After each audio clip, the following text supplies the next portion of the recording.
নমস্কার বন্ধুরা, আর যে কিচেনের নতুন একটি ভিডিওতে আপনাদের স্বাগত জানাই। তো আজকের মেনু হচ্ছে কচু দিয়ে কই মাছের ঝোল। তো দেখুন আমি এখানে কচুটা কেটে নিচ্ছি। এখানে কচুটা আমি ছোট ছোট করে কেটে নেব। কেটে আমি কচুটা ভালো করে ধুয়ে নেব। দেখুন আমার কচুটা কাটা কমপ্লিট হয়ে গেছে। এবার ধুয়ে আমি সেদ্ধ বসিয়ে দেব। আমি খুব বেশি সেদ্ধ করব না, জাস্ট ভাপ দিয়ে নেব। তো কচুটা আমার সেদ্ধ বসিয়েছি। কচুটা সেদ্ধ হয়ে যাওয়ার পর আমি জলটা ঝরিয়ে নিয়েছি। এই যে এরপরে আমি মাছ দিয়ে কচুটা করব, যেহেতু মাছে আমি লবণ হলুদ দিয়ে ভালো করে মাখিয়ে নেব একটা একটা করে। এখানে আমি কই মাছ নিয়েছি। আপনারা চাইলে কাটা মাছ বা অন্য কোনো মাছও ব্যবহার করতে পারেন। আমি এখানে কই মাছটা নিয়েছি। তো দেখুন, তো আমি এখানে কড়াইটা বসিয়ে দিয়েছি তেলটা গরম হওয়ার জন্য। মাছটা ভেজে নেব এবার একে একে। আমি এখানে মাছটা খুব ফ্রাই করব না, কারণ ডিপ ফ্রাই করলে কই মাছ ভালো লাগবে না খেতে। এখানে আমার মাছটা ভাজা কমপ্লিট হয়ে গেছে। আমি এবার মাছটা একে একে তুলে নিচ্ছি। তো এখানে আমি সবগুলো মাছই ভেজে নিয়েছি। এবার মাছগুলো তুলে নিয়ে আমি আলাদা একটা কড়াই বসিয়েছি। আমি আরেকটা জিনিস দেখাতে ভুলে গেছি। এখানে আমি কড়াইয়ে তেল গরম করে জিরেটা দিয়েছিলাম। এটা আমি যখন তুলেছি অল্প একটু জিরে আমি তুলেও রেখেছি, সেটা আমি দেখাতে ভুলে গেছি। যে জিরেটা আমি আলাদা করে তুলে রেখেছি ওটা আমি তরকারি হয়ে গেলে শেষে অ্যাড করব। ওটা টেস্টটা আরও দারুণ হয়।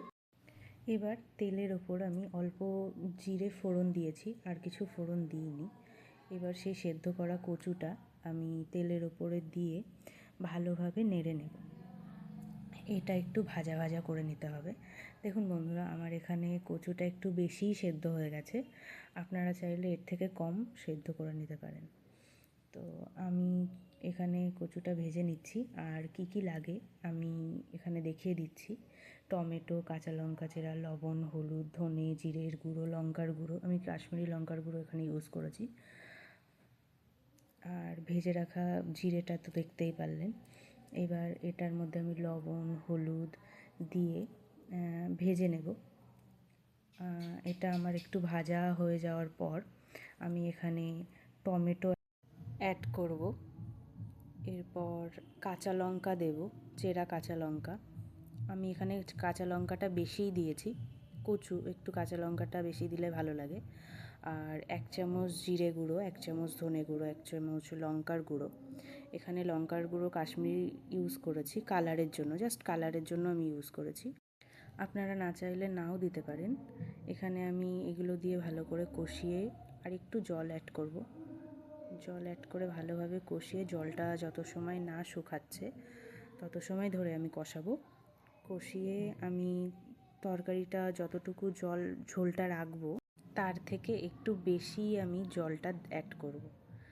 এই যে আমি জলটা অ্যাড করছি, আমি এখানে নর্মাল জলটাই ইউজ করেছি। আপনারা চাইলে গরম জলও দিতে পারেন, উষ্ণ গরম জল।